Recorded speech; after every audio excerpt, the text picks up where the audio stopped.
देखिए, इस वीडियो में हम पढ़ने वाले हैं बुद्धि का जो अगला सिद्धांत है, वो सिद्धांत है आपका तरल व ठोस बुद्धि का सिद्धांत। ये दिया है कैटल व हॉर्न ने। तो बात कर लेते हैं, देखिए इसे याद कैसे रखना है हमें। देखिए कैटल टल, तो कैटल से तरल क्या एक तरीके का मैच थोड़ा हो रहा है। तो कैटल से आप क्या कर सकते हैं, तरल। तो कैटल तरल। तो आप इस तरीके से इसे याद रख सकते हैं। जब आपको कैटल से तरल याद आ जाएगा तो आपको कैटल से पता चल जाएगा कि कैटल के साथ कौन था, फोन था। क्योंकि जब तक तो हम इसे कई बार पढ़ चुके होंगे, जब तक कि आपके एग्जाम में ये आएगा। देखिए, नाम से ही दिख रहा है तरल व ठोस।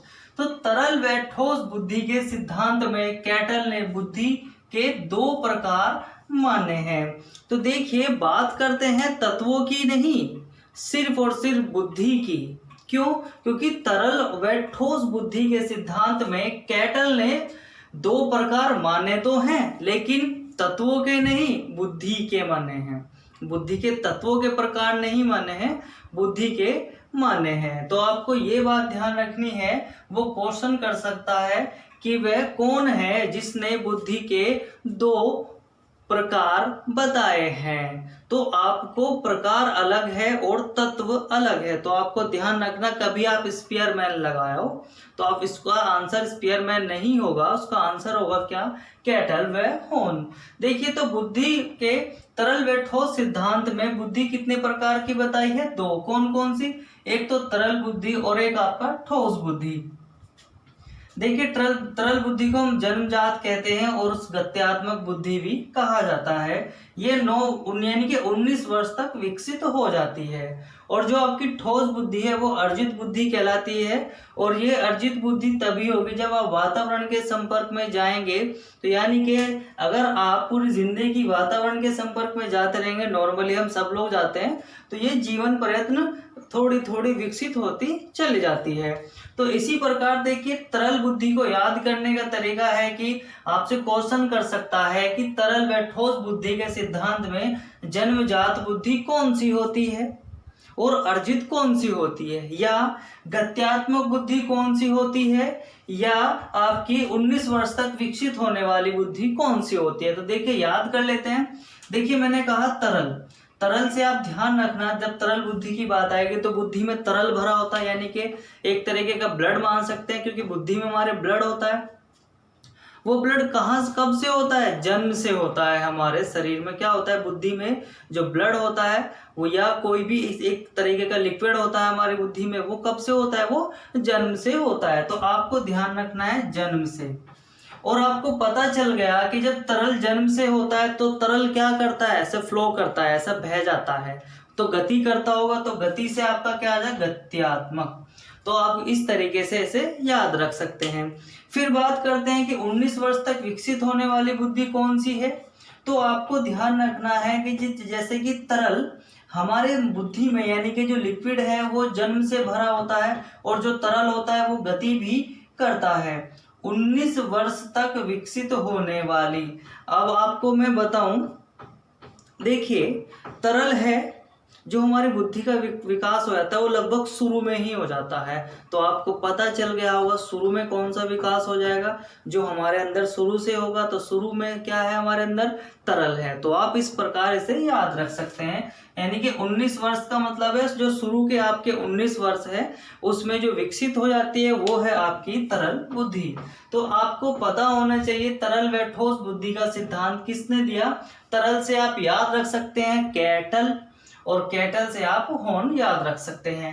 तरल व ठोस बुद्धि के सिद्धांत में बुद्धि दो प्रकार की मानी है, इसमें तो कोई राय नहीं है। इसमें देखिए, खुद ही कह रहा है तरल व ठोस। एक बुद्धि तरल है, दूसरी ठोस है। तरल बुद्धि को गत्यात्मक, क्योंकि तरल फ्लो करता बह जाता है, और साथ ही साथ तरल, यानी कि तरल हमारी बुद्धि में है तो ये जन्म से होगा, तो जन्मजात बुद्धि भी कहा जाता है। जो बात करते हैं ठोस बुद्धि के बारे में, ये क्या है, आपकी अर्जित है। अगर देखिए मैं आपसे बात करने लगूं, जो तरल बुद्धि है वो जन्मजात है, सही बात है। अभी जन्मजात का मतलब क्या है, ये वंशानुक्रम से संबंधित होगी। जो तरल बुद्धि है वो वंशानुक्रम से संबंधित तो होगी, और जो ठोस बुद्धि है ये अर्जित बुद्धि होती है, और अर्जित तभी होगी जब वह वातावरण के संपर्क में जाएंगे। तो आपको ये बात भी ध्यान रखनी है, जो ठोस बुद्धि है वो वातावरण से संबंधित है, और जो आपकी तरल बुद्धि है वो आपकी वंशानुक्रम से संबंधित है। तो देखिए, आप इसका स्क्रीनशॉट लीजिए।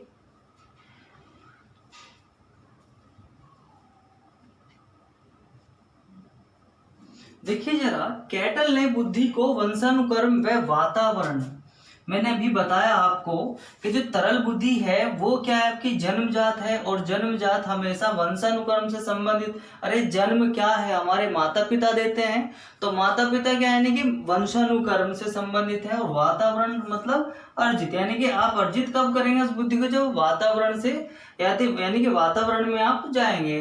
तो कैटल ने बुद्धि को वंशानुक्रम में वातावरण का परिणाम भी माना है। क्यों माना, देखिए, क्योंकि हमें पता है कि बुद्धि जो है वो तरल व ठोस है, यानी कि इसमें बुद्धि के दो भाग या प्रकार बताए गए हैं, यानी कि तरल व ठोस। अब आपको पता है जो तरल बुद्धि है ये क्या आपकी जन्मजात है, बस तो आपको पता होना चाहिए कि जो जन्मजात आपकी बुद्धि है वो क्या है, वो है आपकी वंशानुक्रम से संबंधित। जो आपकी जन्मजात बुद्धि है ये आपकी जन्मजात है, ये आपकी किससे, वंशानुक्रम से संबंधित है, प्लस ये है आपकी अर्जित बुद्धि। तो आपको पता है कि अर्जित कब होगी, जब हम वातावरण में जाएंगे। तो इसीलिए कैटल ने जो बुद्धि है वो क्या कहा है, वो कहा है कि वंशानुक्रम एवं वातावरण का परिणाम होता है। तो आपको बस इतना सा करना है कि तरल में ठोस बुद्धि किसने दी है। तरल से आपको कैटल याद आएगा, और कैटल से आपको हॉर्न याद आ जाएगा, और तरल बुद्धि आपको पता है लिक्विड होता है जो जन्म से होता है। और देखिए, जन्म हमारा वंशानुक्रम से संबंधित होता है, और ठोस यानी कि ये होती है आपकी अर्जित, ये होता है आपका वातावरण से संबंधित। तो इसीलिए बुद्धि को कैटल ने वंशानुक्रम एवं वातावरण का परिणाम माना है। तो देखिए, आज हमने पढ़ा तरल व ठोस बुद्धि का सिद्धांत। नेक्स्ट वीडियो में हम मिलते हैं एक नए सिद्धांत के साथ में।